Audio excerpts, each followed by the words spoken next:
Hello everyone, this is your favorite Murted, live once again. And today we have a very interesting topic. And for those of you who have watched Act 17 Apologetics, you guys are in for a surprise. You guys are definitely in for a surprise. And for those who have still not watched Act 17 Apologetics videos on this topic, after watching this, you guys are definitely in for another surprise. But anyhow, today I have a friend, a veteran who has served in Afghanistan, who is a US national, who was in US Army, who has served in Afghanistan. And we will look into what the Afghan people think of the US intervening into Afghanistan, and what do they think of Taliban. So we are going to see two different point of views, and we are going to go into detail of certain things. Any Muslim who's listening, who wants to reject something, they are more than welcome to reject with the evidence. Do not give me your story. Give me the evidence from the Sunnah, from the Quran, from the fiqh, from the Sharia. I'm giving you all four options. I'm not stopping any of these options from Quran, from Sunnah, from fiqh, from Sharia. Okay, so now let's welcome our brother Emmanuel Shahid, who is a veteran and has served in Afghanistan. Brother, how are you? God bless you, brother. By the way, I served in the U.S. Navy, not Oh, the Army. sorry, my bad. US Navy. Yes, they are the same for me. Army or Navy, they are all No, but we're going in. better. No, I'm kidding. Yes, we're all Yeah, one together. That's right. you are going into the zone where the enemy are willing to kill you. So that's the thing.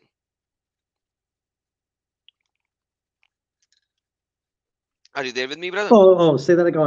I thought you were saying to somebody else, or No, no. I was telling you that you are going in, whether you are Navy, you are Army, you are Air Force, whatever. You are going into the location where people yeah, are yeah, willing to kill you.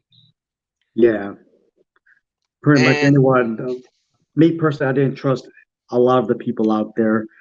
There were a few, but a lot of it you couldn't tell because of course, for me being as a former Muslim, you can pick on or just through the Holy Spirit, that discernment, you could tell that they have other deceptive ways, and I was talking this morning, just a heartfelt.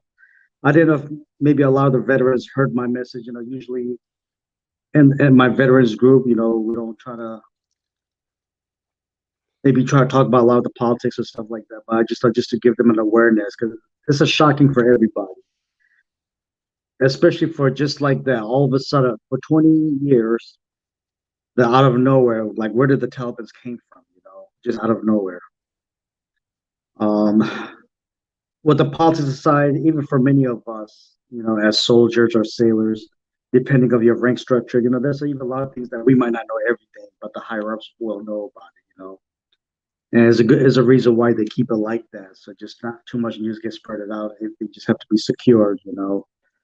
Um, when I joined in, of course, I was there because when the tower fell, I was there when the tower fell. That was my motivation to serve. And at the time, of course, I was still a Muslim. Maybe I could show my patriotism and show them the ways that Islam is not a violent religion.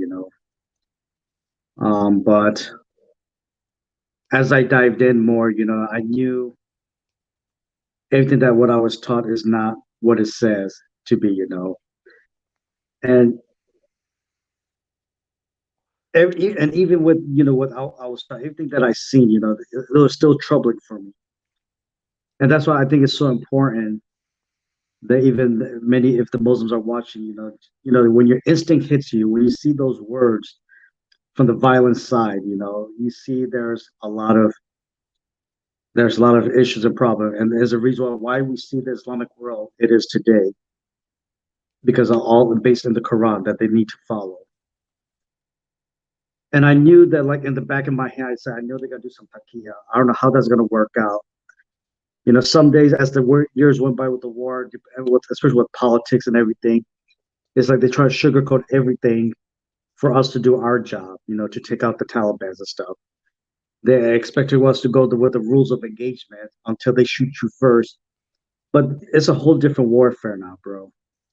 It's not like the days of the Geneva Convention Mhm. where the laws were signed where you have to fight against one uniform against another uniform. It's not like that anymore, especially within the Islamic world where everything is based on lies and deceit, taqiyya. They even use their own people um, as shield. And of course, they want to blame the Americans for everything that we're the bad guys. Yeah, I'll tell you so what. Oh, go ahead. Go before you move forward on this point, before you just said the pivotal statement, I want to show you an interview for what you just said. ahead. Okay. They are taking Americans as their enemies. Please state your last statement again. Takia. No, no, no. The last statement that how they take you guys Oh, how they take us? as the military people from the US or Oh, as a Navy a people lot from of it, you. yeah, I'll tell you, yeah, they look at us as occupiers, especially maybe the poor ones. They think that, oh, they try to take our religion away. But there are some of them, it's just a few percentage that they don't want to allow these Sharia laws. Just based on even before going to the war, I already grew up around with a lot of Afghan people. I mean, even some of my friends that I went to school with, they became interpreters for the military, for the intelligence. I know Guys, about, guys, interpreter for the military. Remember this word, please, brother. okay, because I know two of my friends that I went to school with are, I think they're still, maybe they still are interpreters. Well, until now that everybody's out, you know, they were interpreters for the military. But I knew a few Afghanis that I grew up with. I met some former Taliban's too, where I grew up at. Some really didn't change. Some used the takia to come here because I know a lot of them were even big time drug dealers. Now remember that keyword, the opium. Why the opiums are there? They all play a role in it. I grew up around seeing the CIAs and FBI coming through my neighborhood. I used to see one of these Afghanis go into the CIA's. Come like, man, what is going on? I was only like what 13 or 14 years old at the time. And so we didn't understand what was going on. But But all of a brother, sudden, yes. I'm sorry because you are going 20 different locations in one sentence. I'm Oh, sorry to cut you short, but like I have a few questions. yeah, Question go number ahead. one, because a lot of people will be thinking of that as well. You were in Navy. Yeah. Did you had first-hand encounter? Did you landed there? Did you use a Humvee to go somewhere inside the land? Because you were in Navy. Navy means you will be on the ship. On Is the that ship, yeah.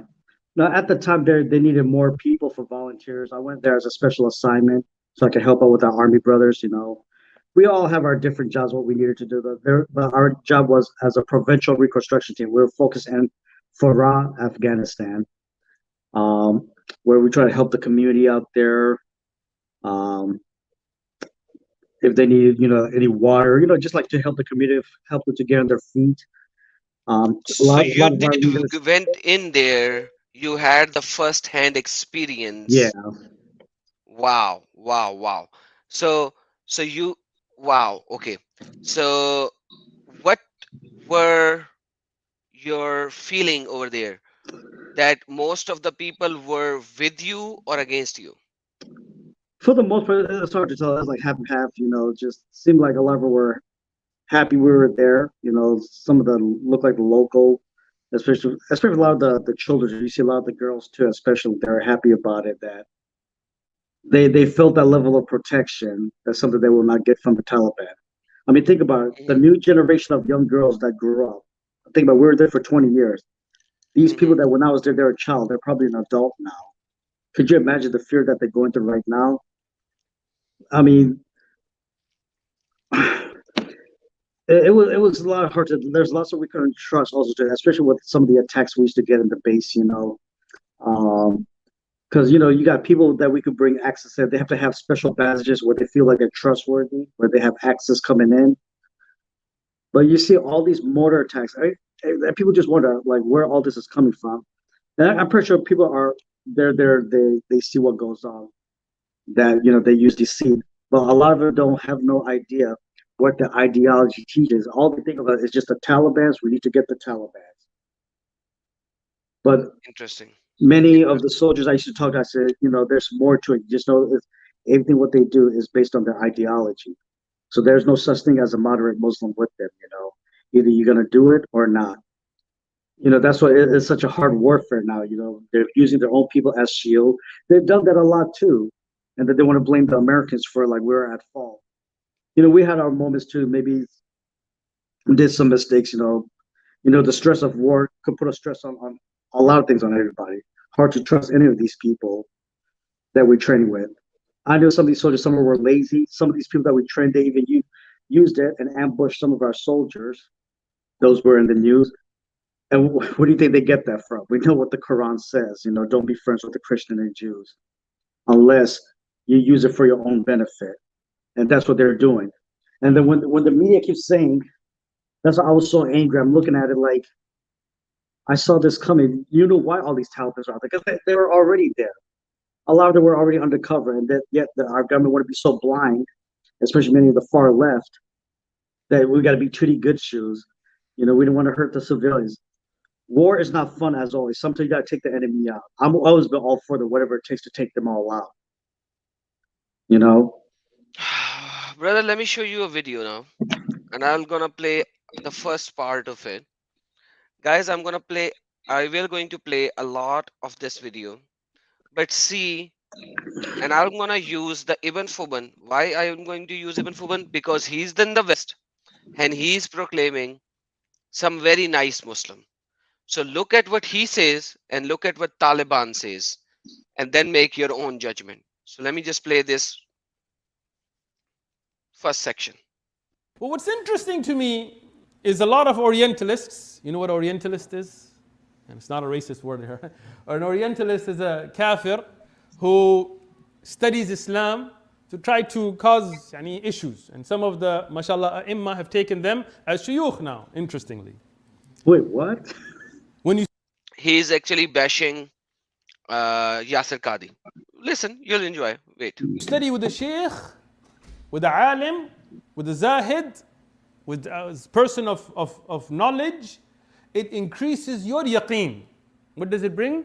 Ithbat, itqan. What does it do? Huh? What does it do? Like 100 people here, nobody speaks. What does it do? It strengthens your dream. You become sure. When you study with a kafir, what does it do? It brings shak and shubuhat. And then you wonder why Yale brought you shak and shubuhat. I didn't care about supporting any side in the war. We civilians just want to study, educate our children, earn a living. And then the American and government soldiers came and showed their barbarity. They spread terror and sadness here under the pretense of fighting the Taliban. You mean there were airstrikes? Yes, airstrikes, and also they came into our house. They kicked the front door open and destroyed all our furniture. They were so cruel. They killed our children in their sleep. I lost 5 members of my family. All were children or students. At least the Taliban were born here. We know all of them. They live in our homes, our villages, our communities. And from them, we've never suffered any injustice. According to an independent watchdog, Afghan forces supported by the U.S. Army are responsible for up to 1/3 of civilian victims of the conflict. This fuels a feeling of resentment and lends support to the Taliban's rhetoric that they are the defenders of the Afghan people against brutal foreign invaders and a dysfunctional state. Oh, please. What a Okay. pathological lie that is. So now here is the thing, brother. You just heard this guy. US forces comes in, destroys. Taliban lives here, support us. They are good people. We are talking about the rural area of Afghanistan, not the major cities. There are major cities are usually in these third world countries are usually comprised of 10%. For example, if I take Pakistan as well, like 10% of the land is occupied by major countries like Lahore, Karachi, Islamabad, Quetta. Maybe you can add Gujranwala in it, Hyderabad, and then Multan, and then you can add maybe so like I just named maybe eight. Add a couple of more. The major cities have education, they have um Western influence. They would not want Sharia. They would want a mellowed down Islamic rule, which is not Sharia and not Western culture, but a mixture of both. But as soon as you go into the rural area, you will see the same sentiment even in Pakistan. Yeah. Now, can you endorse what this guy said? Can I endure? Endorse, like, can you agree to what this guy said? Is this the usual sentiment of the people in the rural area? There's a lot of our like about. See, the thing where it's misleading is we rely on the intelligence that we would get our sources. That's the reason why we hire a lot of these intelligence to give us what we need where they are. There's protocols too. If there's an enemy there, they got to kick in and do what they have to do to search. Is this Not me or your internet is pretty bad? Guys, can you hear Emmanuel Shahid perfectly? Or is it just see my me? mic. Let me see. If you guys can hear Emmanuel Shahid perfectly, just give me one. Just give me one if you can hear Emmanuel perfectly and it's just me. All right, let's see what the people says. If they say one, then they can Okay, all hear you they hear perfectly. me. Okay, they Testing, can hear you testing. One, perfectly. two, All three. right, please carry on. Probably it's on my side. Please carry on, brother. All right. There's a lot of intelligence that we have to deal with. I got to be careful what I say also too. That it just doesn't. But a lot of us had different. What we deal with. We were also in the small village areas too. The village where I was at in Farah, that's in southwest Afghanistan, mostly all desert out there, not too far from the Iranian border. Um, it was pretty bad out there when when with the people that we turned over, it was pretty bad at the time. I think a little bit mellowed down with all the intelligence, getting all the Talibans out of there. You got some of the villagers that we helped. It's like somewhere you could tell them. Like I said, they were somewhere happy. A lot of time we focus around. You got our leaders just talk to their leaders. With the elders out there, whatever they have to do to take care of the community. So we all had different functions. Not everything that the all the people were out there was all about just going out to kill. Is to rebuild the nations, to get the Taliban's out of there. Even if they take control, what's going to happen? They're still going to suffer their own people. You know, my biggest concern right now is all the young girls out there. It's got to be almost like a similar situation what's going on in Pakistan against the minorities. And our president's made a big deal of it too. We even had there's been even local Afghanis that came to the Lord, hang around as many of the interpreters, just learning our way, learning their culture, their history. You know, there were some good moments. You would get to know their history. What they've been through. They dealt a lot with the Russians. Just all even in the past. But one thing for sure that they have to understand. And I know there's a lot of them. They may be illiterate too in the ideology, or they know about it. Many they just keep it basic. Just to take care of the family. They could keep a minimal Islamic way. But the moment you bring Sharia, many Afghani people know there's always conflict. Remember Afghanistan at one point when they had their root like a Shah, they lived pretty well. There even women dressed almost like Western. And then the moment you had the Islamic Revolution from Iran, did the same thing in Afghanistan. Everything just went downhill from there.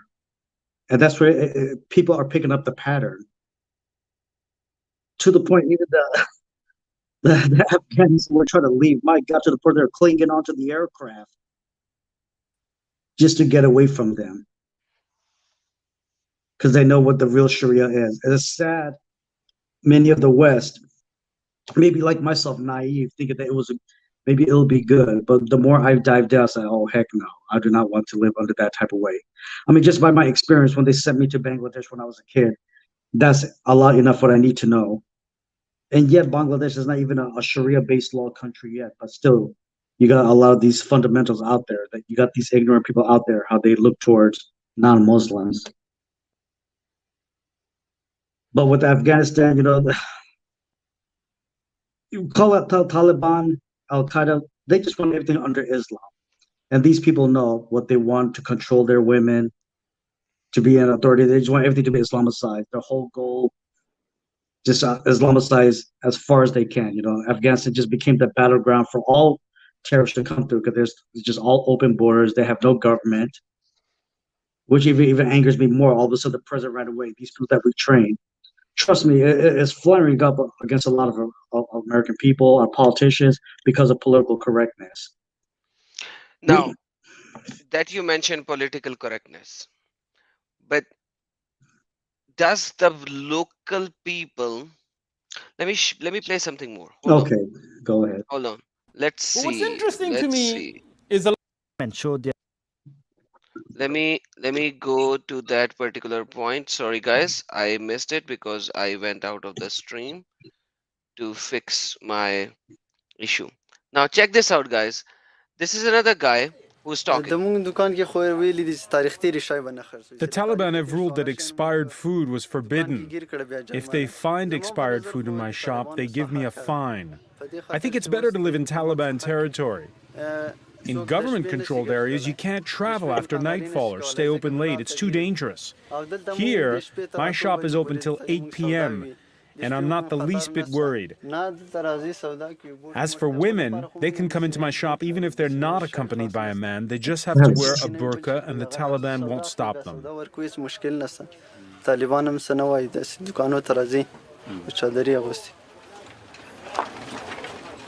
In the 2 days we spent in Omar Khail, we never saw a single woman in the market. Okay. So now this is a guy who runs a shop. He's saying, I feel much safer when there is Taliban in power as compared to not secular, as compared to a Muslim government. That's a darn lie. I don't remember seeing a car like that. Maybe there are out there like that. I mean, I can't speak on behalf of the rest of the provinces. Remember, a lot of us that went out there, we all got separate. We were focusing in one unit of area. My area was in Farah in Afghanistan. I was there for the first 3-4 months, and the remaining months I became the liaison for my commanding officer. I was in Kandahar, of course, in the bigger base out there, and of course we always hear a lot of these attacks out there too. Even though it's a big city, but still, there's still a lot of Taliban stronghold out there at Kandahar, with the constant mortar attacks coming into our compound, and I think at one point we one of the Taliban was trying to come into the base, and I was everything strapped up and ready too, just to shoot them if they came by, but one of our NATO forces from the Czech, the Czechoslovakian, they were like the guard out there. They took them out, took about 5-10, I think between 5 to 7 Talibans. They took them out, and but yeah, these are all there. Why? Because they're doing intelligence work. We know they're playing double agent also too. And that's why I did the best I could on my part, just within my local unit, share my point of view coming from my background, just to be watchful of, don't let that notion that it's just a certain people, or just, that the what's the word that you see many like to use, the terrorist side Muslim, but not the moderate. There's none of that, This is all they know. That they go by the Quran, that's their way of life. They look at you as an enemy. They think in their mind you're a Christian. But if they really know what America is really a secular nation, because our value is based on the Judeo-Christian principle, because of the freedom we have, the way that we can dialogue and talk, But unfortunately, yeah, it's sad at the same time. Yeah, there's a lot of non-believers in our nation. Brother, hold on. Now you're going to another topic. That's a separate thing. Okay. So hold on. You just mentioned certain things. You said Christians Yeah. They think that you guys are Christian, but Christians, according to Muslim, are not on Tawheed. They are people who worship three gods, according to Islam, Yeah. not according to Mhm. Christianity, according to Islam. Now, According to check Islam. what Ibn Fuban is saying in response to what you are saying. Okay. The way of the Muslim is not worried about political alliances. We are worried about establishing the haqq of Allah subhanahu wa ta'ala on the ard. Before, we couldn't drive our stock out of the city. The road was too dangerous. We had to make detours. Now everything is calm. When the Taliban arrived, they encouraged us to go to the mosque. They sent letters signed by a religious scholar which said that we were to tell them if our neighbors or friends didn't go and pray at the mosque. And then they'd go and pay them a visit.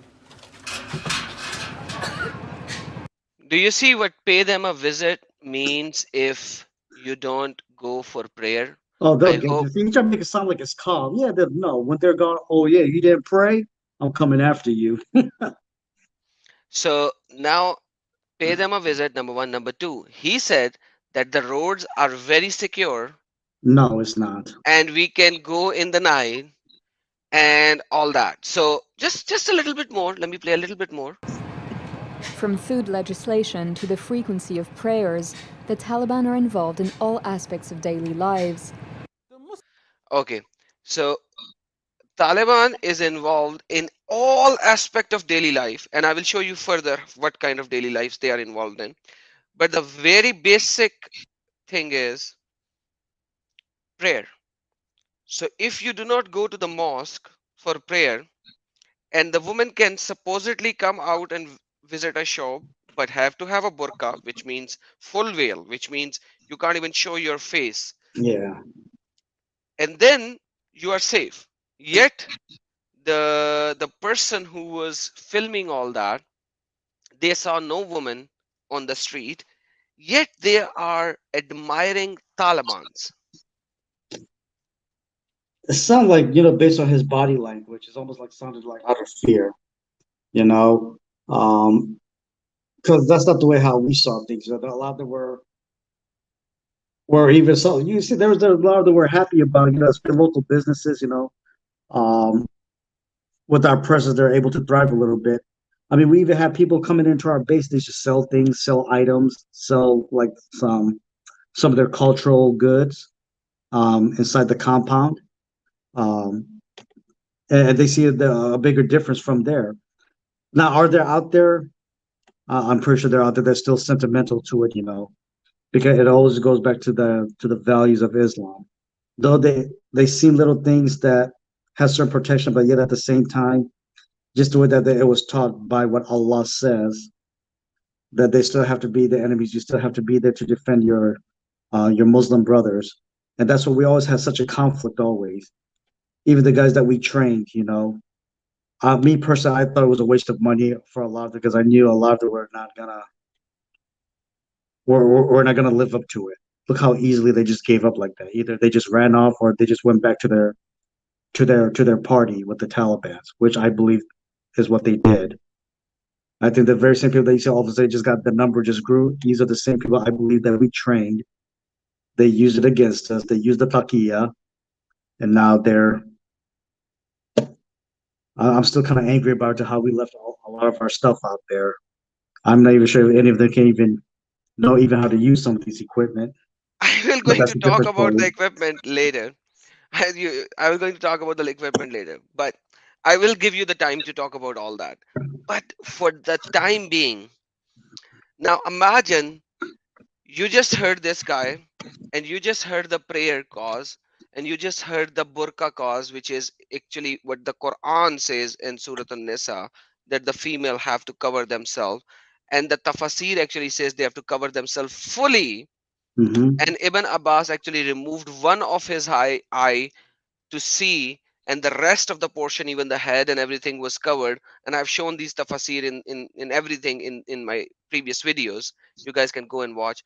But check what Ibn Fuban is saying against it. Rather, against it or for it. Check this out. We worry about Tawheed. Yani we worry about the fact that Allah subhanahu wa ta'ala is the only one that has the haqq to be worshipped. We worry about eradicating. I mean, Now, Eradicating. He was about to say That's it. eradicating everyone or eradicating everyone who worship non-Allah. Check this out. Very important. I'm gonna rewind it. Tawheed. Yani we worry about the fact that Allah subhanahu wa ta'ala is the only one that has the haqq to be worshipped. We worry about eradicating, I mean Muslims, like not everybody the title, but a Muslim, right? We worry about, we want shirk to finish in the world, right? But many What a Muslims, because scumbag. the weakness of Iman, they're not worried about shirk anymore. They see shirk, they're like, so what's wrong with that? So, any Muslim who sees you, Emmanuel, Mm-hmm. and you as a Christian, according to Muslim, are performing shirk by worshipping Jesus, the many Muslims who are actually befriending you, according to Ibn Fuwan, they are not the right Muslims. They are not the correct Muslims. And every Muslim should strive to eradicate shirk. That's what he said. Yeah. If anybody has a doubt, check again. Now I won't stop. Yeah. We worry about the fact that Allah subhanahu wa ta'ala is the only one that has the haqq to be worshipped. We worry about eradicating, I mean Muslims, like not everybody the title, but a Muslim, right? We worry about, we want shirk to finish in the world, right? But many Muslims, because the weakness of Iman, they're not worried about shirk anymore. They see shirk, they're like, so what's wrong with that? It's okay. They see somebody, he's gay, so what? He's this, so what? What does that bother me? Where's my political alliance? So, by the way, shirk and being gay is two different things. If you are a gay, you are not a mushrik. You are not performing any shirk. If you are a gay, you are in a sin. You Yeah. should be punished for the sin. That's not being mushrik, or that's not performing a shirk. See, he went from shirk to gayship because he wants to be politically correct, because he's sitting inside a mosque Yeah. in United States of America.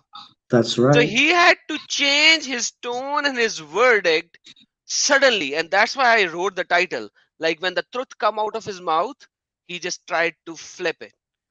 Yeah. And that's what they need to hear us out. I heard all the stuff in the mosque in the 80s in the United States. They express freely and said how they really feel. Well, they're within the brethrens. Because of course I gotta be careful because not everybody is recording.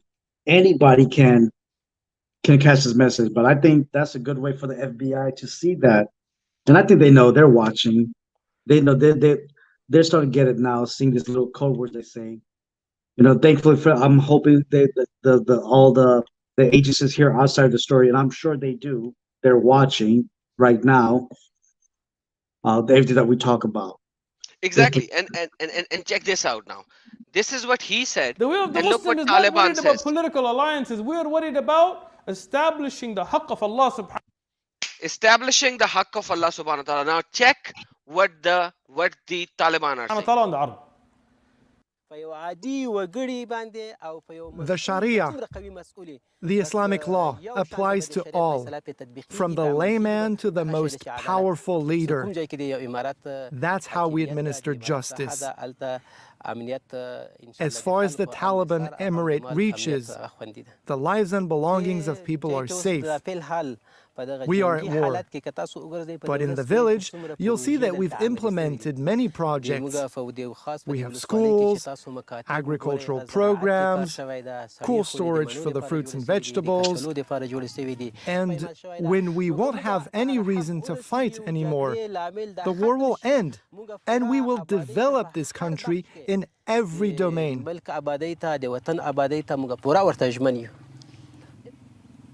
They're using deception again. Okay, so now multiple things. You have seen what Ibn Fuban said? Yeah. He said everything, but he said it in a politically corrected way. Yeah. Because he's in United States. He's afraid of FBI. He's afraid of being thrown out of the country. He said it in a politically corrected way. Now, when the Taliban were speaking in Afghanistan, they don't have to be politically correct. No. They were blunt, they were straight. They were like, we have to eradicate, we have to apply the Sharia, Yeah. and we have to do exactly what the Sharia says, and we will fight until Sharia is established over everyone. Yeah. But notice the too, the way how he's telling the reporter, though he said, yeah, we want to bring Sharia law. I'm pretty sure the reporter may not know what specific Sharia. Maybe she know not what due to the power of information. If they're only to know, okay, what will happen to the people that even right now, we know there's a lot of underground churches right now in Afghanistan. So what will happen to their life? Will Sharia apply to them to have the freedom of choice if they decide not to follow and let God be the judge? But we know that's not going to happen. That's the part that a lot of they want to leave off. They're pulling off like how what's her name for the feminist movement, Linda Sarsour, Oh, that's another. another idiot. Oh, what's called Yeah. the Sharia? That's all. They just throw the word without even explaining to it. Our people needs to wait. I think they're going to have to. You know, it's an uncomfortable thing, but they have to know a lot of these side of the truth. If you want to know your enemy, you need to know what their ideology belief is. Exactly, brother. Exactly. Exactly.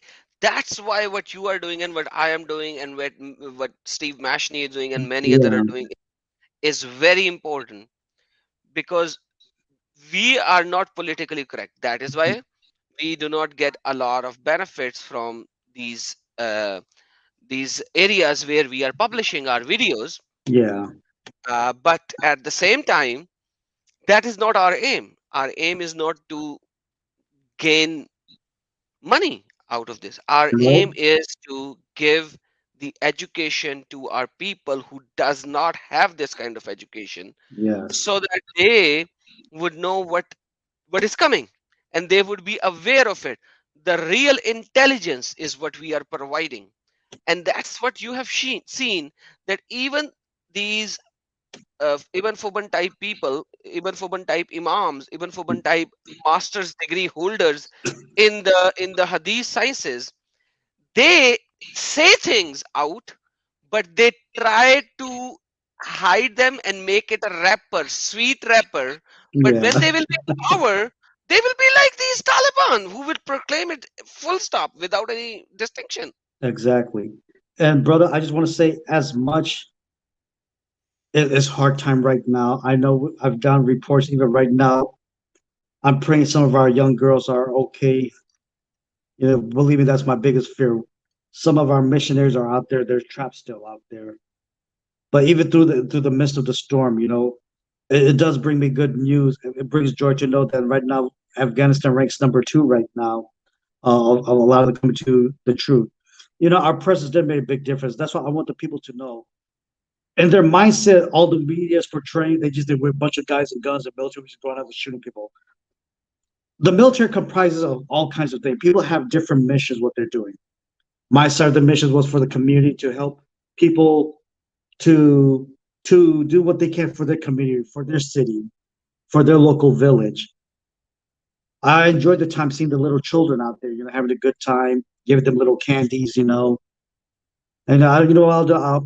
I'm trying to look for I'll share you some pictures too that I have from Afghanistan. You could share with your audience too. When I have over like thousands of pictures. Just those life. And I just thank God for me just showing these things too. When I see how the real Islam is, how they live. I see the stateside version. I think God called us up, all of us in our background.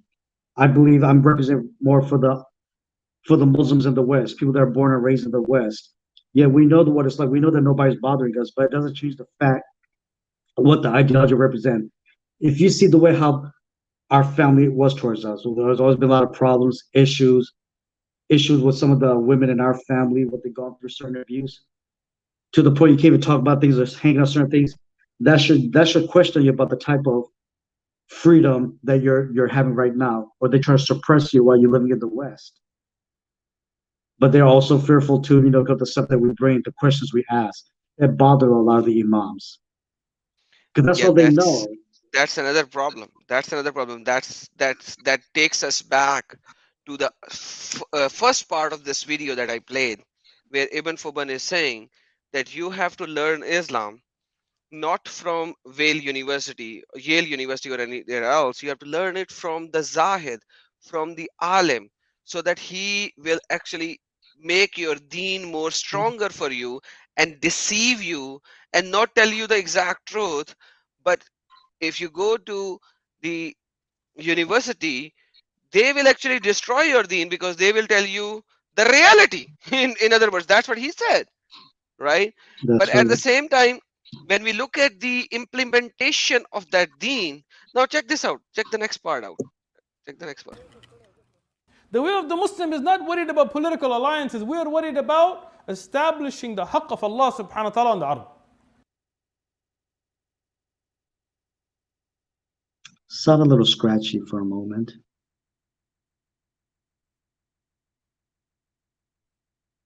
Hello? Now suddenly he moved out. Sorry, I was on mute. Suddenly Oh, he moved out from that point and he said that our way is to establish the haqq of Allah subhanahu wa ta'ala, means the truth of Allah subhanahu wa ta'ala, okay. means the law of Allah subhanahu wa ta'ala. So he suddenly, now he, within his one sermon, he is moving from places to places because that's how the guys do. Check this out. Political alliances. We are worried about establishing the haqq of Allah subhanahu wa ta'ala on the ard. The third man is accused of spending too much money on his son's engagement party, a punishable offense according to Taliban law. What's your name? My name is Haji Pashamir. Do you know why you've been called to appear in front of the commission? My son is a Taliban fighter, and I was celebrating his engagement. Your son is a Taliban, not you. Yes, but I was celebrating my son's engagement, and he's a Taliban. Being a Taliban doesn't give him any additional rights. On the contrary, people like him or even myself should be punished even more severely than other people because the Taliban's mission is to do jihad for the love of Allah. So if instead they cause problems for other people or if they fail to prevent wrongdoing, then they should be punished very severely. Yes, I agree with the witnesses. I don't deny that it ever happened. But originally, we'd only invited 6 people. Then the in-laws suggested that my son invite more people, more women. And my son agreed. I wasn't even there during the discussion, and now everything's on my shoulders. I know that we must abide by the law of the emirate. I love the emirate, and my son is a fighter of the emirate. So what? Those 2 over there are fighters, and we've just disarmed them. If it's proven that I've broken the law, I'm ready to be hanged rather than receive a lighter sentence. You say that you're ready to accept any type of punishment? Yes, I'm ready, but under one condition, that I'm not found guilty without proof. Understood. We will continue our investigation. The religious erudites and combatants of the emirate discussed this issue and concluded that people should spend less money.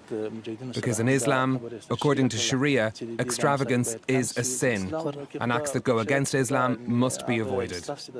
So now, the problematic part over here is, brother, a guy invited more than 6 people to his son's wedding ceremony or whatever you may like to call it. Yeah. More than 6 people. That's extravaganza. That is going against Sharia. And this guy was called into the court of Sharia court. And he was about to be punished. But he said that my son invited him, not me. Why are you putting the blame on me when my son's in-laws actually asked him to get more people in and he invited in? So now you are spending extra money, and Islam does not allow to spend extra money on weddings. So hence he said that I am willing to take even the death penalty on this. I'm like, That's a lot. dude, please explain me this. Man, the Sharia is so stupid and corrupt. Do you think half the Muslim even know most of the Sharia? No. Maybe some of the basic. Like, even for me, this is the first time I heard that. I never heard anybody tell me, oh, you can't invite that many people. You know, I didn't hear that with that situation growing up. Maybe because I'm in the West, you know, so I can't really defend that, you know. But that just shows the stupidity. And No, this is the only thing. let me tell this guy. His Okay. name is Taumazu. Tomago. Taumazu. So Taumazu, let me tell you myself, my personal experience in Pakistan. When I got married, we had a law that you cannot allow more than 200 people in the wedding ceremony. more than 200 people in the wedding ceremony. And if I will allow more than 200 people in the wedding ceremony, there was a fine of up to 400,000 Pakistani rupees plus 24 hours in the jail. Oh my So God. on the wedding ceremony, the groom will go to the jail if you invite more than 200 people. Plus, you can only serve one main dish. So if you are serving more than one main dish, same thing applies. Fine up to 400,000 rupees, not dollars, rupees, plus 24 hours in jail. So, dude, I am talking about Pakistan, not even Taliban. So, and now we go to Taliban, and they had issue with more than 6 people. So, Man. what is the difference? What is the difference? So, Pakistan has a Sharia where giving more than one dish was a problem, plus 200 people or more than 200 people had a problem. In Afghanistan, you have a problem when you have more than 6 people. So Sharia, the number of people and the dishes can change based on the basic low income or the average income of a human being. Or the Yet if population, you think? exactly, but more, so so you know, Sharia is Sharia, Yeah. you know. So you cannot do extravaganza. If you do extravaganza, you'll be fined and you'll be put to jail. Dude, what's the difference? Can I No, ask so you something? What is the purpose behind why they don't want more than 200? Is it because it becomes like a big party or something? Is that what they're trying to avoid? yeah, they want to stop extravaganza because the poor people cannot do. So the poor people would want to do Oh because my the rich God. people are doing it. So the poor people would want to do it. So hence neither rich nor poor will do. But when it comes to the ultra rich people, they will pay money to the bribe. Bribe Yeah. is very common in Pakistan. All these third world countries, bribe is very common. So Yeah. you would give like 200,000 rupees to the police and everyone, and they will stand outside your wedding ceremony to protect you and everyone, so that nobody could actually say anything to you because you have bribed them or you have some connection with the high end officials, and nothing will happen to you. But at the end of the day, I have witnessed Sharia first handedly, Yeah. right, in You Pakistan. you've seen it, brother. So, dude, and Adrian Decca says, think I am the only idiot here. I don't know why he's saying it, but he has to give me the context. Think I'm the only. Yeah. I'm just reading the comments too. I am Italian and Italian weddings are big. Okay. Yes. So Oh. now that makes sense. Italian weddings are big. Buddy, Italian wedding, if you do it in Pakistan or in Afghanistan, you'll be in jail. Hey, my ex-wife was Italian. We just got married at court. Now that would be a separate thing, I think. Yeah. Oh So, man. so imagine. So, but like this is what people want. Most of the people, the poor people, want that. In Pakistan, let me tell you something. In Pakistan, you have no idea how many people liked it, appreciated it, they were on for it, and they wanted it, and they Yeah. were so happy with this Sharia law of not giving more than one dish to the people and not allowing more than 200 people. So they were so happy about it. So who says Sharia is bad? You say it. The people who are watching my video, they say it.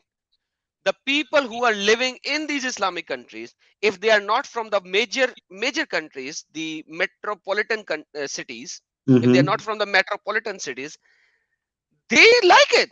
The people of the metropolitan city don't like it.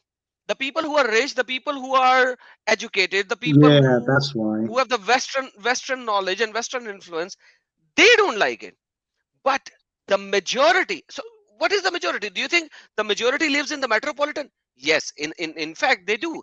But once again, if you take if you take the metropolitan cities out, what is the total land in the metropolitan city? 10%, 15%, at max 20%. Yeah. So you have an 80% land filled with people who like ISIS. They want ISI. Yeah. Sorry, not ISIS. My bad. Taliban's.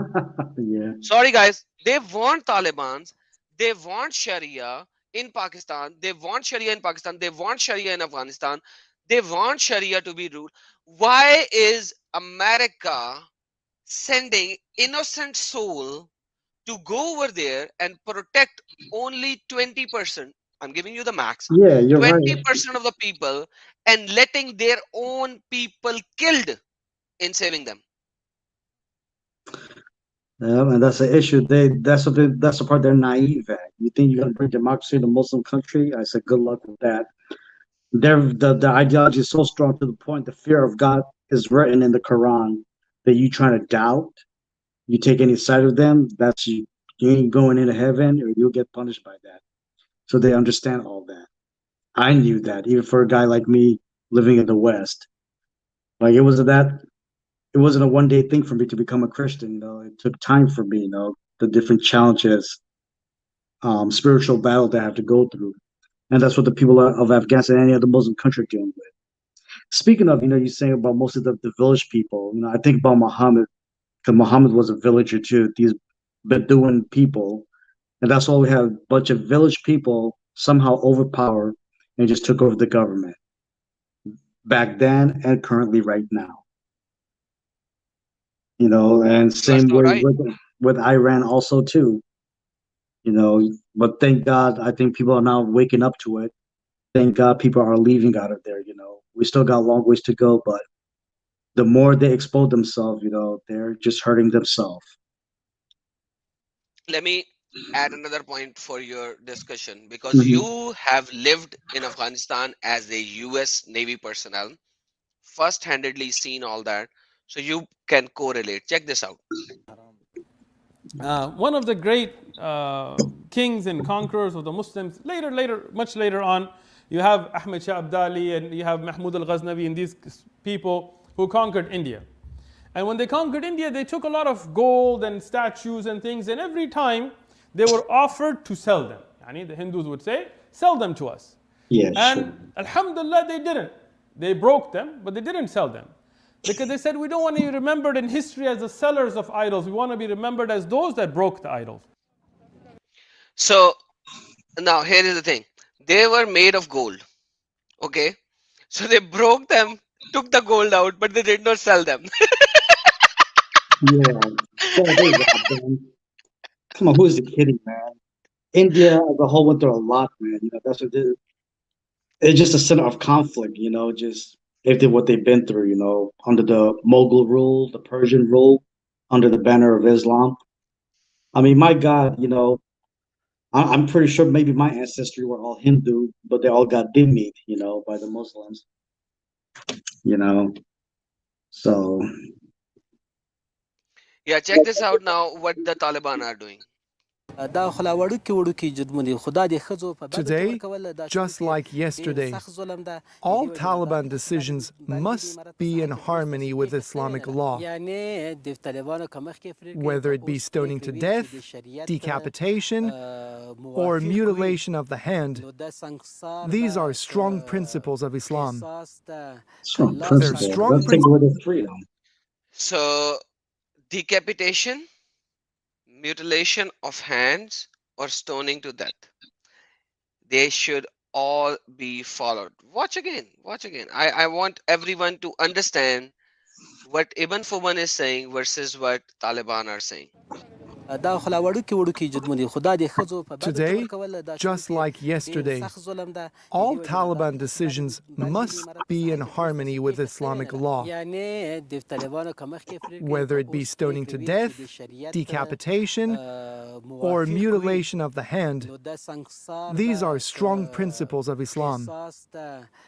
They're strong principles of Sharia, and we will never change them until Judgment Day.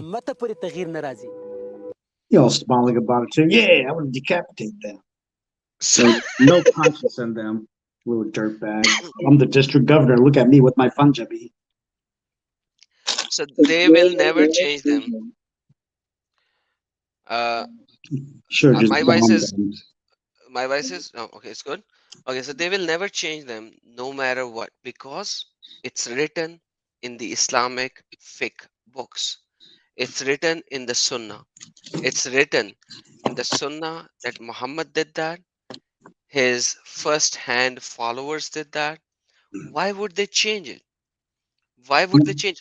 So the thing is, Do you think Ibn Fuban, when he is saying that he want the rule of Allah to be applied on everyone, has any difference than what this guy as a Taliban is saying? No.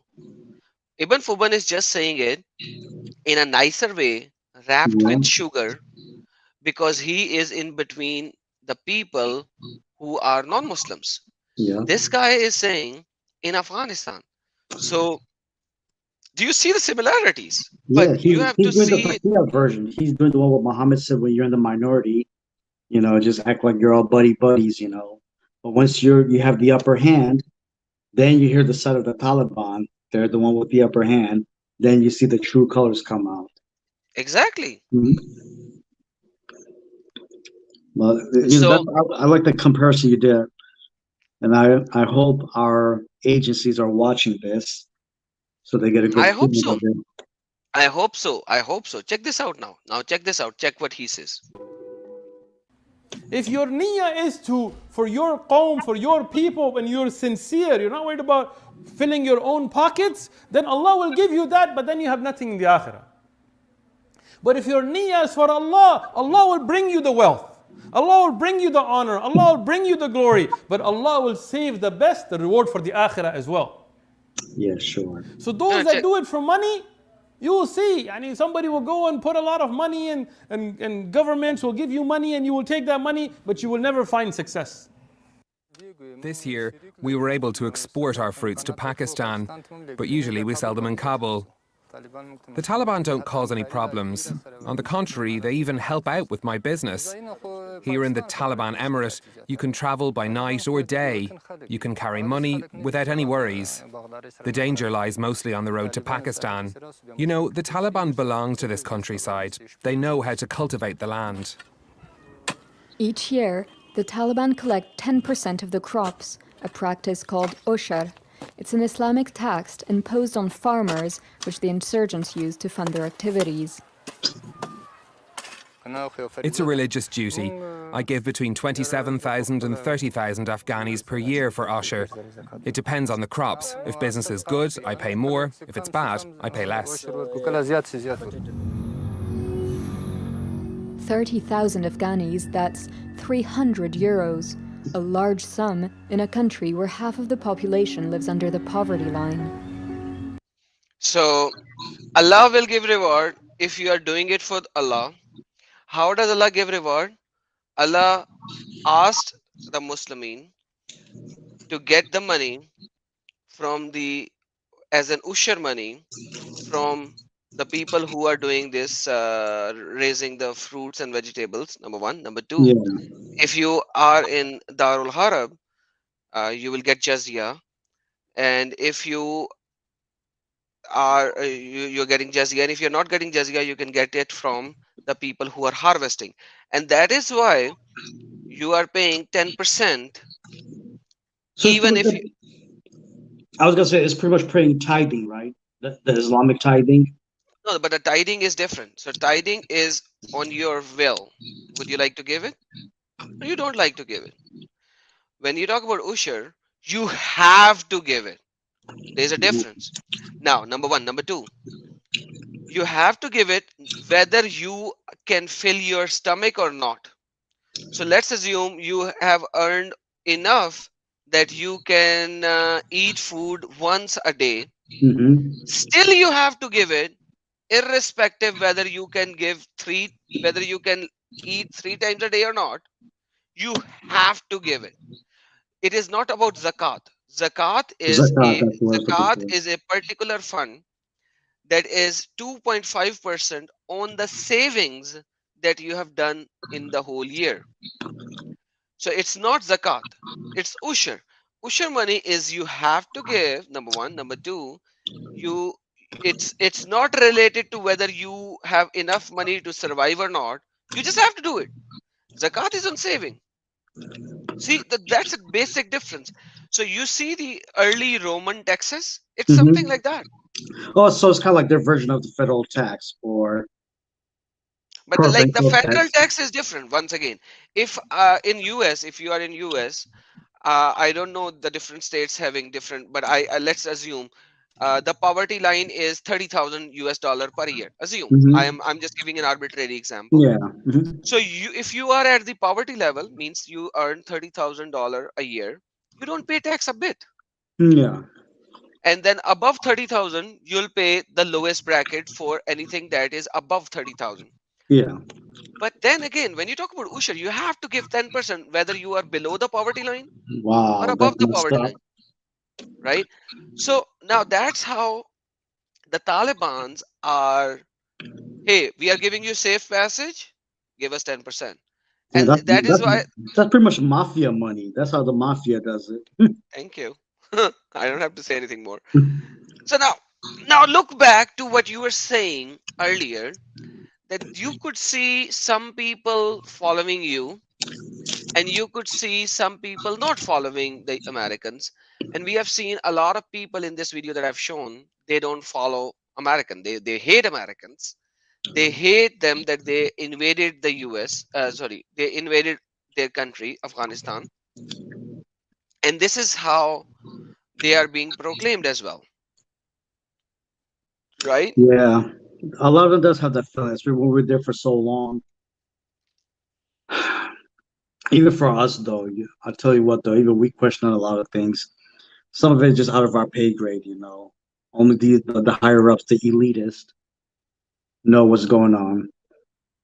God knows only, because the evil, the stuff that I hear, you know, just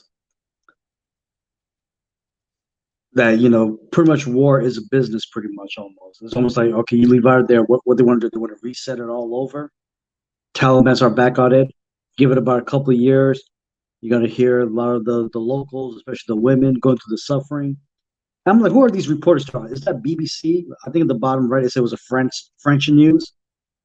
I mean, what Yes. are the stupid questions they're asking them? Like, oh, you told the law. Well, you should know too, France, what you people are going through with all the Muslims that they brought over there, bringing their Sharia. And that's something that can never get away from, no matter what. It just the evil religion, the religion itself, it has shooken a lot of the people, and they're all victims of it. You know, you could see even you could just sense a lot of the people too. You know, like going back to the marriage part. I'm pretty sure the guy just thought about like, what the heck? You want to punish me because I brought 6 people in? You know, these are the little taste of freedom that where the little by little those discernment comes in. These are the kind of things that need to catch on to. It sounds good, you know. It's kind of like the Democrats selling things. Yeah, we'll give you all this nice free stuff. You know, just Sharia law. Yeah, we'll take care of the law. Yeah, why not? He stole something. Yeah, I'll chop his hand off. Why not? Why not? Yeah, chopping the hand off is another thing, but uh, it's a long uh, topic in itself. But when you Yeah, talk about the it is more clinging exaggerated. and all, like there's a guy who actually said, "Thank you, NZ, for your super chat, brother." J Mac, for your super chat. The boss man said poor Afghans were clinging to the planes while it took off, like people clinging onto the trains from Pindi to Gujarat.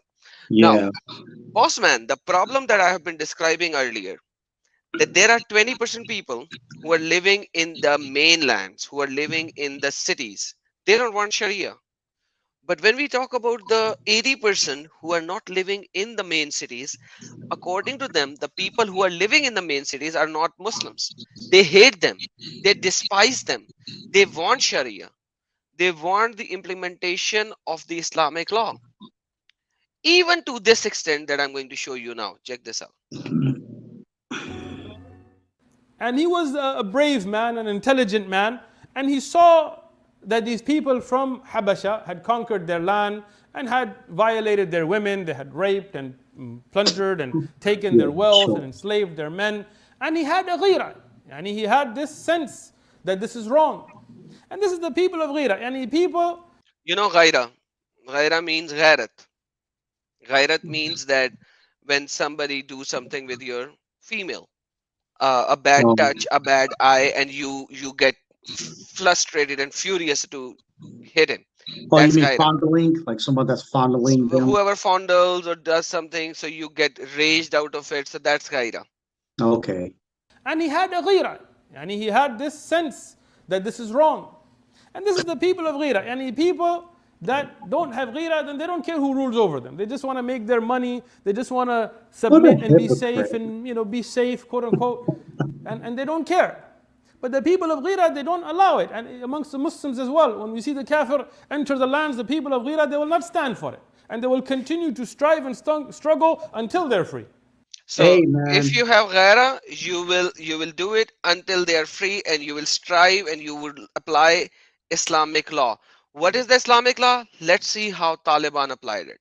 The Taliban take pride in their supposedly egalitarian society, but women remain the first victims of their cruelty.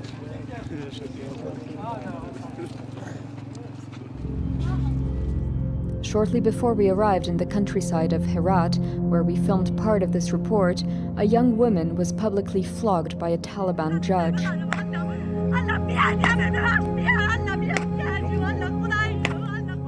Her crime, indecency. She had allegedly spoken on the phone with a boy. If this woman had been married, she would likely have been stoned to death. These are all Mohammed-style villagers over there.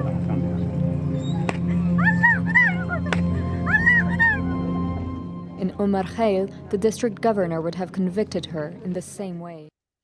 So this girl has supposedly spoken on phone with a boy, and she's unmarried. If she was married, she would have been stoned till death. Now, this is ghaira. This is ghaira. The Ibn Fuban that is talking about that if you have ghaira, you would apply the Islamic law. Yeah, you're not allowed to date. I know that feeling. Even here in America too. You know how many times we have to sneak away just to go talk to a girl or something? Even here in America for us. We know what it's like, taking that freedom away, seeing how other people are happy just to communicate. Even communicating. You know how many times one time my aunt told on my mom? I was coming from school because I was walking with a friend of mine, female friend, just getting off the bus. She went to go tell my mom, oh my God, I think he's messing around with her. I mean, the audacity, with how our people are too. They like to gossip. So I know that feeling, of that. Now I want to add what Ibn. I'm sorry, go ahead, brother. No, please, sorry. But brother, that's not the point over here. The point over here is, what if they do it and your mom will do this? Do you think your mom will do this? Do what? Talking to the Taliban, right? She won't do that, right? No. Why? Well, their Islamic value. That's why she's not gonna go around just talk to anybody. Well, my mom just been with my dad. That's it. No. Brother. Hold on. Sorry, I was not able to ask the question in a proper way. Assuming I'm giving you, okay, let me put the example on my own self. Okay. Let's just say my sister would talk to a boy on phone. Okay. On phone. Do you think my father or my mother would do this thing with my sister? Spank them? Not spank them. This is not spanking, brother. You have seen it is publicly displayed and they were hitting her hard. Now, the problem is a lot of Muslims who are coming from the Westerner and Islamic society combined, they would not implement pure Islamic Shara into their family. And that's why I say that when we talk about the people who are coming from the larger cities, the metropolitan cities, where Islam is a sissified Islam, they would not do these kind of things. And they have the loudest voice because they have the access to the internet, they have the access to the press, they have the access to everything else. So their voice is loud because when they speak, their voice reaches millions. On the flip side, the 80% of the Muslimin in Pakistan, Afghanistan, and all these kind of countries who are not literate, who are not coming from the major metropolitan cities, their voice is much louder, but they are not reaching millions, and they want the Sharia, they want the Islamic law, they want to subdue the woman, they want to have all these laws over there, and they like that. And they like that. Yeah. That's exactly what I'm trying to show to everyone, that you cannot look at some people who are stating anything on the internet without giving you the references. When we speak, we show what the Islamic scripture says. And when we look at these Talibans, they are implementing exactly what the Islamic scriptures are saying. So they are the best of the best Muslimin. Whether Muslim says, no, you are wrong, Adam, you are preaching a lie. Dude, then come. Do not tell me I'm preaching a lie. Come and show me what they are doing is non-Islamic. You see what I'm saying? Yeah. Yes, indeed. Yeah, you're absolutely right. I noticed that too. Like, now that I remember in Bangladesh too, just like you go to the big cities, Dhaka, you can see a lot that they're more lenient, more liberal. Um, where they don't practice there is the religion that much. But you go deep in the village, that's where my family came from. Everything's all about the Sharia. Um, living the ways of a humble life. I used to hear a lot too how they talk against a lot of the people from the city. How they're not being like real Muslims or stuff like that. So you hear that a lot too, even in our side of the world, in South Asia. Muslim Exactly, brother. and the West Coast. Taliban's are real Muslim. It's just a title. That's all it is. You could call it Al Qaeda. I said that earlier too this morning. Even trying to reach to a lot of my veterans. Don't fall for those titles. Islam is Islam. That's the only one banner they want is to Islamicize. Exactly. Exactly. Now let's come to the your part of the thing. Now we have established the fact. And the Hmm. fact is, whether somebody believes it or not believes it, the fact is that Taliban is liked in the rural area of Afghanistan. Taliban is liked in the rural area of Pakistan as well, and I know that first-handedly. Even I worked with certain people who comes from the rural area, but they are educated now and they are working. They were working with me. They Okay. like Taliban. They were supportive of Taliban. They were even supportive of Osama bin Laden. Yeah. They were supportive of Osama bin Laden. They were saying he's right. Whatever he's doing the right thing. And they are not some Bedouin kind of people. They are Yeah. well educated master's degree holders. Now, coming to those people who are coming from, they have the strong. I actually had a discussion with one of them, and I told him, what is this? This is all BS, and like, why do we kill the kafir and all that? And he's like, isn't it better that you kill him rather than he will burn in hell forever? That was his answer, That's the most stupidest answer ever. right? Thank you.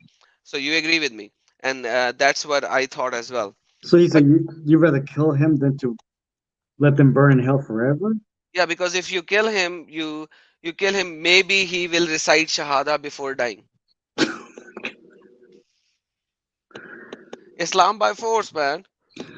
Yeah, it's sadly too. Even here in the West, you got the educated. They're the quiet ones. That's what they gotta be careful about that. That's dude. Right now, if you were in front of me, I would have given you a kiss.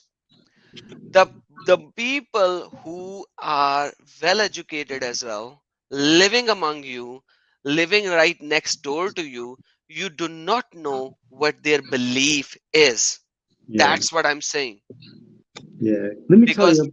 sorry, Oh, I'm sorry. I feel like I was cutting you off. Go ahead, brother. because they would say something different on your face and they would have something else in their heart. Yeah, yeah. I Please was go ahead. gonna add too. Like even me, in my first year in the military, I was still a Muslim. I was well aware what the teaching says. Like, people like us, it's like we become bipolar too. At one hand, you love the ways. of our freedom. But at the same time, it's like you try to make a way in the sense that you want Sharia, you want to be there for your Muslim brother. I know well what the Quran says. I was going through that kind of internal battle in my first year, while I'm serving in uniform, But it's like the more I dived in, I still continue to talk to a lot of the Christian brothers in the ship, and eventually I see how everything just came to pass. When I see history from the past, what we see today, we see that pattern that we're not being honest with ourselves. When I mean myself, talk about for me when I was a Muslim at the time, we're not being honest with ourselves what we have done, and why we see all this conflict still happening, you know, because there's more to, the politics will be politics on the other side, but just these individuals, who they are, that's why. That's why if they just took them out a long time ago, stop playing this little like playing flag football. Oh, you gotta be safe. Oh, make sure they shoot you first, then you shoot them back. The whole rules of engagement also messed us up also too. Trust me. When they said we couldn't beat this war, we could have taken them out. Trust me, we could have taken them out. Just thank all the politicians, all these idiotic Western leaders. And I really hope they wake up to this. I really do. If they still continue on, want to play this game, play the safe side, then I don't know what to say, but you're gonna lose a war like that. You keep playing it safe like I hear you, buddy. I hear you. that. But And I hear you. But like, that's the reality. And we cannot run away from the reality. And absolutely, now let's come back to your point. A lot of equipment is being remained in Afghanistan while the evacuation is happening because it's a sudden evacuation. Taliban was supposed to capture Kabul in 2 to 3 months, and they captured it in 3 days. Uh, the main president slash prime minister, whatever they call it in in Afghanistan, yeah. just ran away. He did not even resist it. You know What? why he did not even resist it? Because the local population was with Taliban. How can he resist? Exactly. So that's what I'm trying to tell you. So how can he just use the people of the Kabul to fight against Taliban? Why? Why can't he use them? Because these are the sissified people. These are the normal people who are sissified according to Islamic people, according to the Muslimin, because they don't want to fight. They are the people who does not follow Islam. They don't want to fight. They love their life. They love the life of other. They don't want to fight. They are not true Muslims. So that guy knew that my supporters are actually the people who will not stand up for me. So he ran away.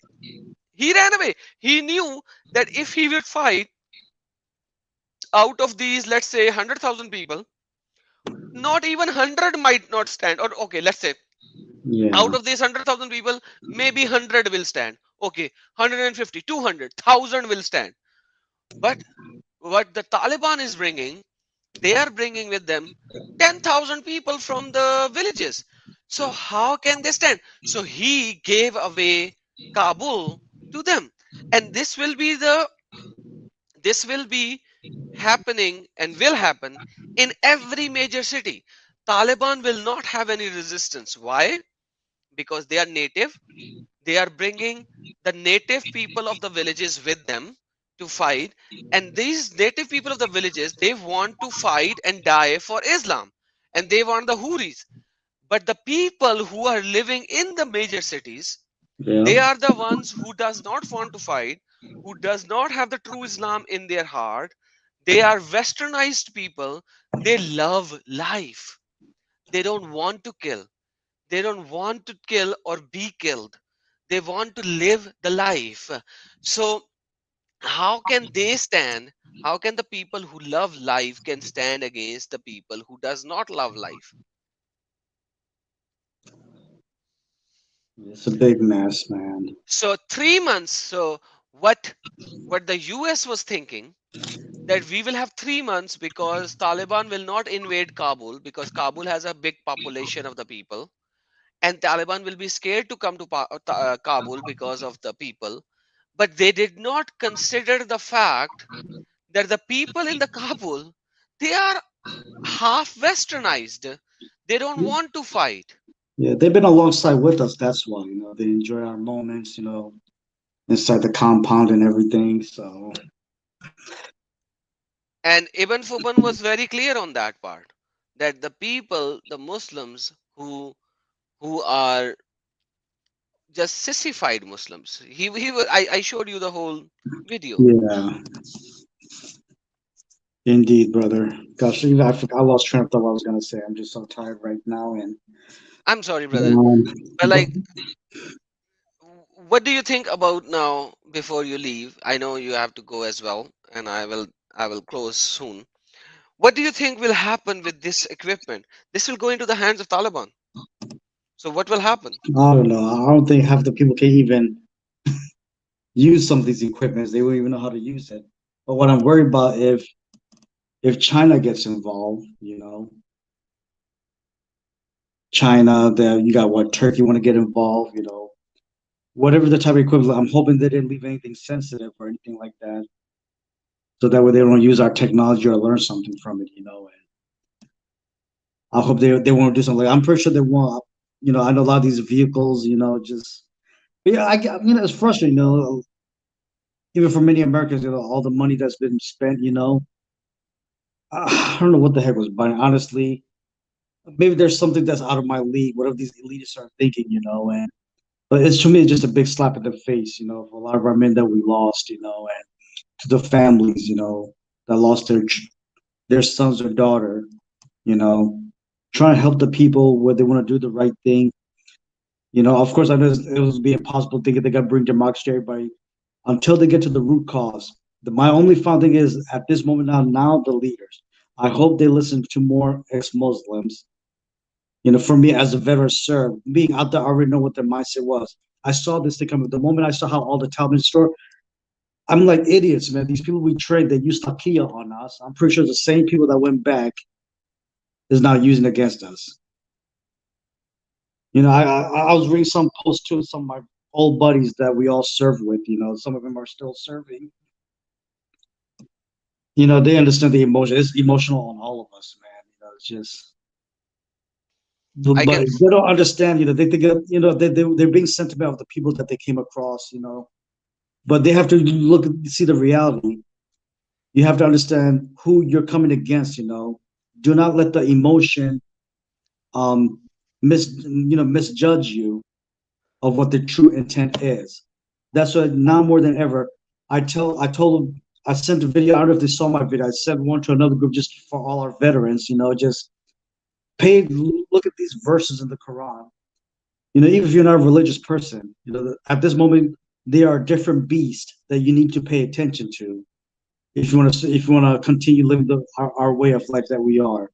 If you can't see the mess right now in Europe, we don't want that thing happening over here, spilling in our soil.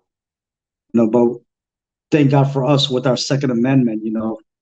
We know people when things will go down, hey, they won't hesitate to do what they have to do. But we'll definitely talk some more about this, brother. God will. I got work tomorrow, so God bless you all. Thank you, brother, for the invitation. Just thank you so very much for uh, coming in. And I know, the whole thing is that you have been there uh, first-handedly, and to know the things from you. It's just, it's first-hand information. None of us have it. None of us have this kind of a first-hand information that you actually have, and you have seen the both side of the pictures. The side of the picture which uh, a lot of people are saying that they are not happy with Islam, with mhm. Sharia, and the side of the picture that they are happy with Sharia. So I just wanted to show that you have to know what you are dealing with. But one thing that you actually stated was that they will not be able to use the equipment. Let me show you one video and it will cheer you up and will give you a nice sleep as well.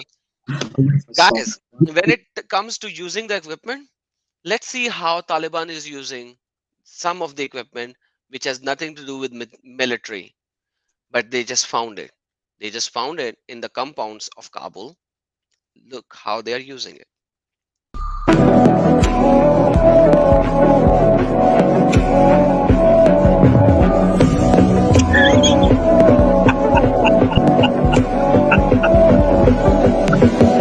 oh look, it's our gym equipment.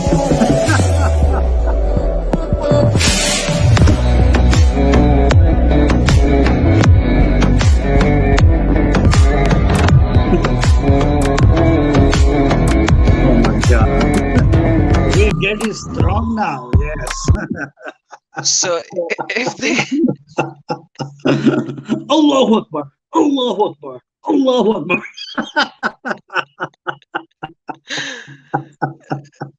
Oh my God. Thank you, man. I can sleep so better.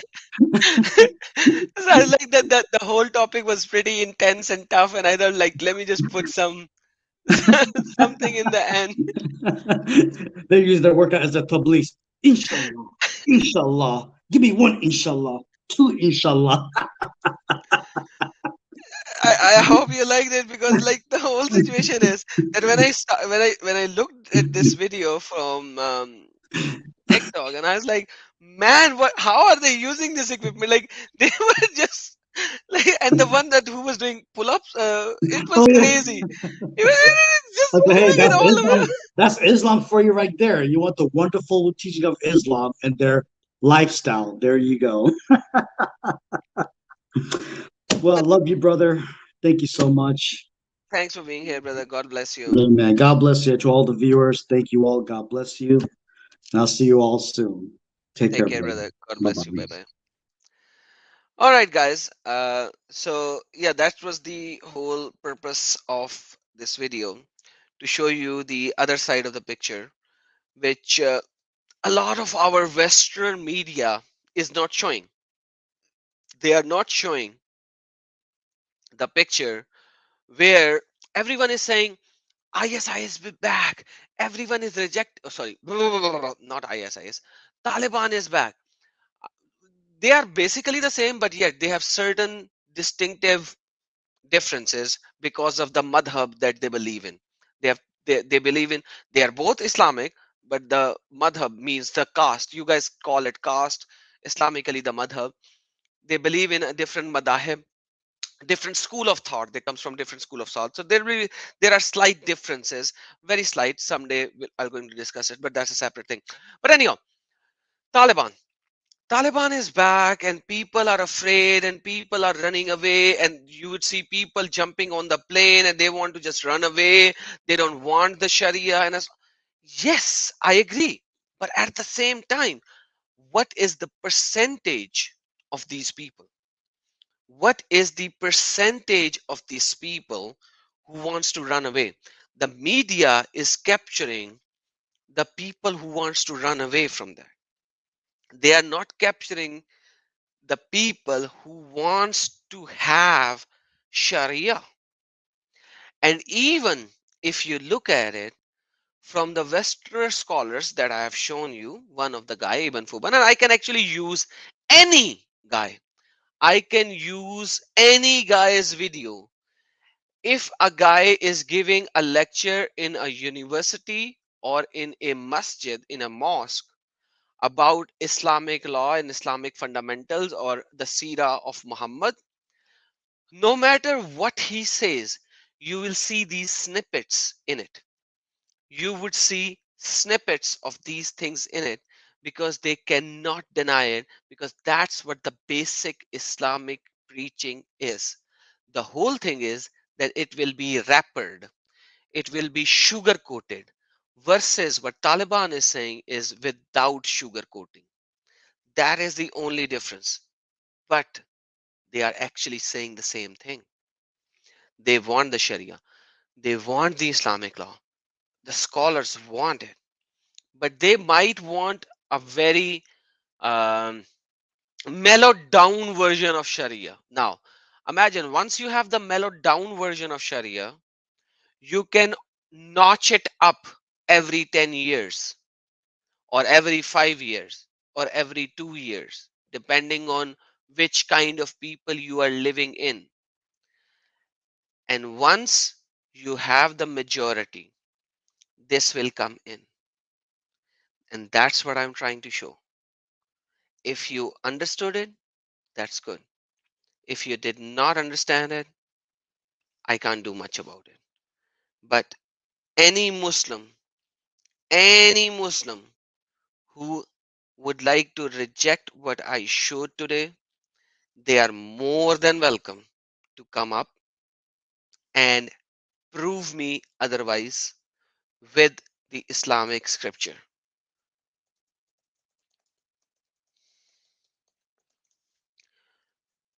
With the Islamic scripture. Come up, prove me wrong with the Islamic scripture. And by the way, like, share, and subscribe. And everyone is welcome to refute me if they have the evidences. Because what I show, everything today, I did not show you any hadith, I did not show you any Quran verse, I did not show you anything, because I wanted to show you what they are saying versus what the West is saying versus what is happening. I did not need to show you anything.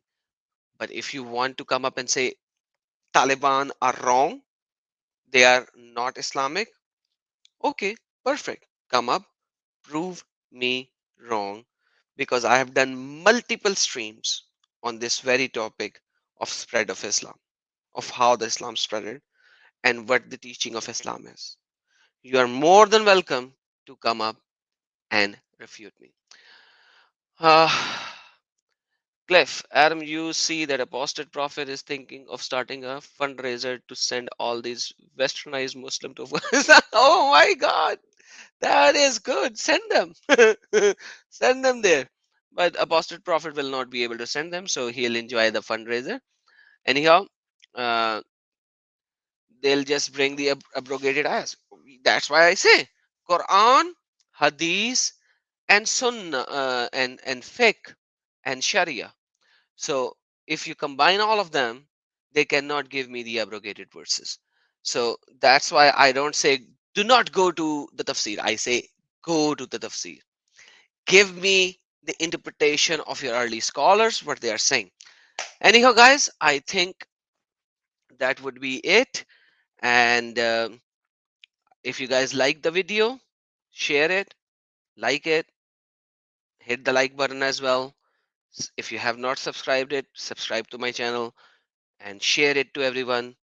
Send it out on WhatsApp, send it out on Facebook, send it out wherever, whatever medium that you have followers, so that the people would know the true reality, so that the people who does not know it, they would know the true reality.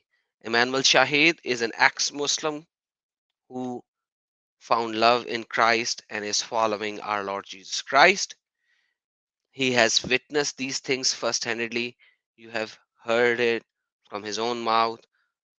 I have shown you what Ibn Fuban Farooq is saying. I've shown you what the Taliban are saying. Everything is there. No matter which lecture you pick up from them, they will give you these kind of snippets in that lecture. But we know the reality. As a Christian, we know the one who lives by the sword dies by the sword. That's the verdict that we have. That's how we live. And in the end, God bless you all. I could not see all of your messages. I apologize for anybody who I missed and did not show it, uh, but who love you all. And I am planning to make another stream where I will be just doing Q&As to know you guys even more, to answer your questions to the best of my abilities. And very soon I'm gonna do that. Until then, God bless you all. Yeshua Akbarul Azim.